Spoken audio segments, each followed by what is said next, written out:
नमस्कार. आपण पाहत आहात महाराष्ट्र न्यूज 24. आजची महत्त्वाची बातमी.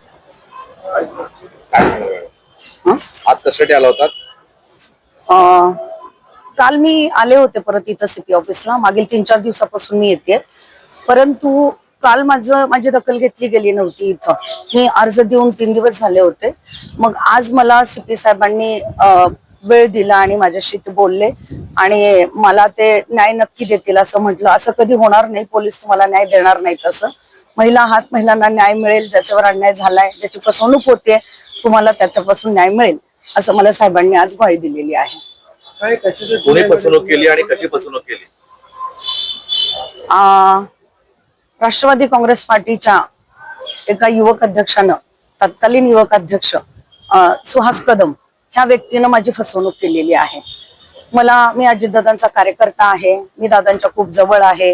दादा माझं सगळं ऐकतात आणि मंत्रालयातल्या अधिकाऱ्यांशी माझ्या ओळखी आहेत. तुम्हाला मी टेंडर घेऊन देईन असं मला त्यांना सांगितलं आणि माझ्याकडून पैशाची मागणी केली. मग मला वाटलं टेंडर आहे म्हणून मग मी पण दिलं होतं ते.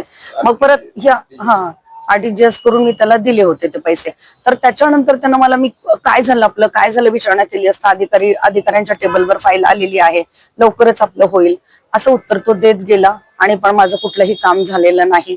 मग मी विचारलं की मला माझे पैसे परत दे, तर तो पैसे परत द्यायला काही तयार नाहीये. थोडे थोडे करून मी परत देतो असंही तो बोलला मला, परंतु तो देत नाही असं दिसल्यानंतर मला परत लोकांकडून कळलं की बऱ्याच महिलांची त्यानं अशाच पद्धतीनं फसवणूक केलेली आहे. पण मला त्याच्याबद्दल एवढं काहीच माहिती नव्हतं आधी, नाहीतर मी असं कुठलंही काम त्याला दिलं नसतं.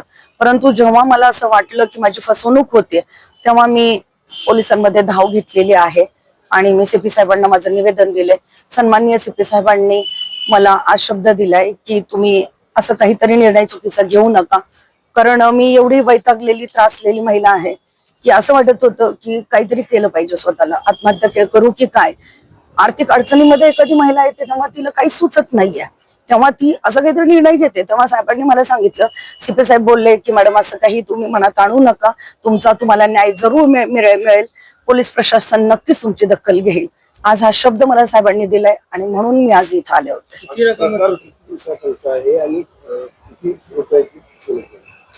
2024 ला घेतले होते त्यांना माझ्याकडून. 2023-24 ह्या ह्याच्यामध्ये जवळजवळ 9,45,000.